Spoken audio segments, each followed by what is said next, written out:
The title of the book, One of a Kind, and the author is Tony Moore, and Tony joins us on air. Hello, Tony. Hi, Steve. Great to have you with us. This is an incredible true life story. It's your story, and it's all about, as you write, about making it through from a very humble childhood life in England, going through orphanages, foster homes, and of course the sad loss, which is just incredible. I don't think many of us can relate to this, but the sad loss of two sets of parents at a young age. But on the other end, you became a very successful entrepreneur. So you weren't of the mindset to say, I can't do it. I've had all these problems. What in the world does anyone expect? You hear that from a lot of people, though, don't you? Yes, you do. And it's sadly become a norm for many people to look at a reason not to bother to try. And sadly, when they do that, it becomes a crutch for not succeeding in the rest of their lives. And I don't believe any of us were put here to just not bother. I think we were all put here to try and make a difference in whatever way we can. And so my story is really, how I managed to do that with being dealt the hand that I was dealt with. Right, and it's an emotional roller coaster. Of course, there's always the opportunity there to decide how you're going to handle it, I guess, even at a very young age. And can you take us back? Can you remember? Let's see, how old were you when you had to be put into a boarding school or a foster home? How old? It was about 18 months, actually, that I was removed from my mother. Wow. She had tuberculosis. And at that time, we were, England was going through a transition into trying to wipe out disease. And TB hadn't yet been eradicated, so she had tuberculosis when I was born. And I was born what's called a TB contact, which meant I had a huge scar on my lung till I was about 13. So the London County Council at that time had to take me away from her and put me into care, which was a children's home in Lowestoft. And that was really so that I could recuperate away from my mother. And I do recall seeing her a couple of times when I went to see her in Acton in London, and once when she came to see me, and they were the two times that I recall ever seeing her. And the last time I saw her, I couldn't even get close to her. That was when I was about 4, and she was able to come and see me. She could only see me through the bay window at the back of my aunt's huge home. And so the only way that we could communicate was that I was able to put my hand on the glass window, and she did the same. And so she spoke to me, just smiled at me through the window. And sadly, she died 10 days later. So it was her last trip to see me. And that was one of the early stories in my book. So how old were you when she died? 4 years old then. What kind of impact? What do you remember? I mean, what were you thinking? Can you take us back at all? Well, as luck would have it, or by divine intervention, where I was at my aunt's house, I was just so busy. There were 25, 30 other children, all aged from a year old to like 7 or 8 years old. And my aunt had turned her house over to becoming a nursery for young children that for one reason or another couldn't stay at home. Either they were children of diplomats, and their diplomatic parents traveled and they couldn't take the children with them, or like me, they couldn't live at home for reasons of health. But we were all there, and so that became my home. And you've got to realize that at 18 months old or a year old, what you experience from that to 7, I mean, that's really your home. So I was just too busy living life and my mother played a very small role in my life. I knew who she was because my aunt constantly told me that your mother's getting better, or, she's doing worse. And so it was just somebody that was referenced in daily conversation to me, but never having seen her really, it didn't mean that much to me, except that she was a person called my mother. My aunt and all the others there were my family, so that really overtook everything in my life. So when I was told that she had died, I do remember that very, very clearly. I was lying on the floor next to a huge dollhouse, and painting, and my aunt came and said, Tony, I've got some very sad news for you. Your mother's sadly passed away. She's gone to the fairies. And I didn't know what I was saying at the time. And I said, well, then I think that's for the better, don't you? She's probably in a better place. And I carried on painting.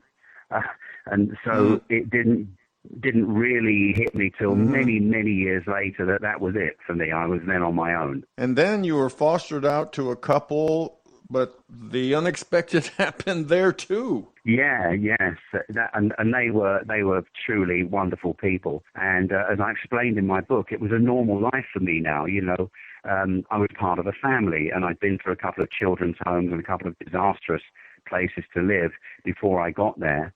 And they picked me up out of an orphanage in Ealing, in West London, and took me home. And then after a period of 6 months, we decided that it would be great for me to live there with them. Sadly, one afternoon, my stepmother, I called her Mum, we were coming back from going to a sports club that we used to go to a couple of times a month, and she sat down on a wall feeling giddy at the end of our road and just died there and then. She had a massive aneurysm in her brain. And we walked on home, not knowing that she had died right there on the pavement. And so we were left really with a single parent dad. And sadly, he died with, or 3 years after that, with pneumonial bronchitis. And so then once again, I'm left on my own. And that was pretty serious then because I was now older. But each time these bad things happened, I just had to move on. I couldn't dwell on it. I just had to keep moving on, really, to survive. And back in those days, there were apprenticeships. Tell us about what you did. Well, their remedy for me was to move me to boarding school, which, whether I wanted to or not, that was where I was going. And that was hilarious. I mean, a lot of fun things happened there. You either get on, and it's a little bit at that point like an Oliver Twist. You're thrown into boarding school, and you're just going to have to deal with it. But then I decided that I liked engineering, and so I got an engineering apprenticeship, which put me through college, and it would give me a degree in engineering. But the money was so small. The education was free for me, so I was a month at college and 2 months at work, and then that was a 5-year apprenticeship. But the money was so small that I had to do something to make up my wages. So I learned to sing and play the guitar, and we ended up playing all over London, all over the south of England. We backed some pretty big bands, and my two partners that I sang with, one of them is now, believe it or not, Vice Admiral of the Royal Navy, and he was knighted by the Queen, Sir Adrian John, and he was in the band with us, and he's now Governor of Gibraltar, so you meet some fascinating people along the way. But we did play, and that supplemented my income, so I got through college just fine. And then a lot of doors just opened. You had obviously skills, and you were smart. You say 137 IQ. That has served you well. Yes, it did. And I don't know if any of the listeners will understand what an IQ really is. All it means is that you retain information and you can use that information later on in the correct way. It just means that you can assimilate a lot of things in your experiences, and you retain that knowledge. But it meant that I could see things that the people in the companies couldn't see. After I finished my apprenticeship, I joined a company called Alfa Laval, an absolutely fantastic Fortune 300 company. And I was in the spares department, and I thought, why are we doing all this? Why are we waiting till the phone rings, and then we have to deal with the problem? They want urgent parts, they want urgent service. Everything was a breakdown. So I started to visit the customers, and one thing led to another, and I started being able to offer them preventive maintenance, which had never been done at that time in the company. It just took off, and so it gave me a chance to work with just about every single industry that there was. And it became such a fantastic product for the company that they asked me if I would like to install it in Europe. And I said, well, yeah. So we made sure it was right in the UK. And then I started developing it into France, Germany, Holland, Norway, Italy, Spain, Portugal, all of the European countries, including Belgium. It took off there as well. And what I had done caught the eyes of the French nuclear power group, EDF. And so I set up a maintenance system for them, which really saved the French power generation, although they don't know it. It just happened, as many things just happened without you realizing what you're doing at the time, the impact. But it meant that they could have continuous production while we were going through some very serious maintenance issues with all the heat exchangers that they had for cooling the nuclear reactor, cooling the pond water, the auxiliary cooling systems and all of that. So it took off in a bigger way. And then the company moved me to Brussels to head up the global marketing operation. And then I was asked to set it up into 30 countries. So, in the book, I describe how that cookie cutter process worked in 30 countries. So I traveled all over the world with this. You have a very basic view of your life. You just believe that we're all given divine tools, skills that will help us throughout our lives. And, some people may mock a belief in a higher power, but you truly believe that. Yes, for very profound reasons. We can go on saying that life is random, it's just a bunch of chemicals. And I think one of the stories that I talk about is my uncle, who was actually one of the Queen's veterinary surgeons. He ran the Royal Veterinary College for many years as president, and his name's Dr. John Bleeby. And one day he said to me, Tony, when you get to our age, our experience, you realize that it's just a bunch of chemicals and that God doesn't really exist. And I remember saying to him without thinking, well, God is the stuff that you can't measure. It's the stuff that holds everything together. When you can measure that, maybe then you can start to understand who God is. But when I talk about divine gifts, people say, he or she was a natural. Well, she was always going to be a nurse. She was always a caring person. He was always going to be a doctor, or he was always interested in mechanical things. And what I'm saying in the book is that we're all given these divine talents. They're talents that we're born with. And it doesn't matter whether you choose to use them or not. That's your choice. We've been given freedom of choice. But when you do use them, life takes on a very different aspect for you. Life becomes relatively easier. You start doing what you were, made to do, and it's like nothing happens. Very often, with a computer system, when it's working perfectly well, it's like nothing's there. It's when it doesn't work that it suddenly becomes highly visible. And that's what it is with people. When they start to try to do things that they're really not cut out to do, they start having problems. So I learned at an earlier age that, hey, I've been given these tools. I seem to have a gift for being an entrepreneur. And so I just found ways of seeing things differently within the companies that I worked for. And it became very successful for me. And to add to that, you talk about 1,500 retirees were asked, if you could change anything in your life, what would you and what would it be? Tell us about what they said and your view of it. Right at the end, in the summary of the book, there was a survey done with 1,500 retirees.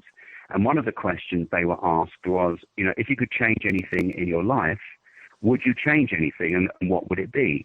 And nearly all of them said, I wish I had taken more risks. And I thought to myself how sad that would be when so many people that you've talked to, people that I've talked to, they say, I think I'll do that when I retire. And they leave it all until they retire, which at that point, it's too late. You can't suddenly do all the things that you want to do, except maybe travel if you're lucky enough.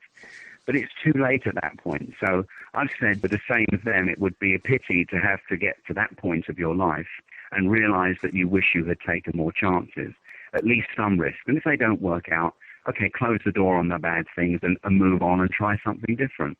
But there's nothing to stop any of us from realizing, our life's dream. Nothing. It's only us. And I said, if it doesn't work, then try something else. My book has actually motivated a lot of people who have written to me and said, wow, I now realize that I have to do this myself. And they're starting to try to do things, that they may not have done otherwise, which is great. Well, that's a real tribute to your story, your example. And again, it's story of Tony Moore. It's his life story, one of a kind, his memoirs.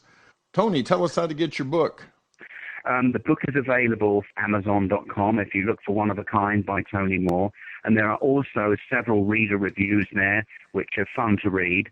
And I also have a Facebook page, One of a Kind by Tony Moore.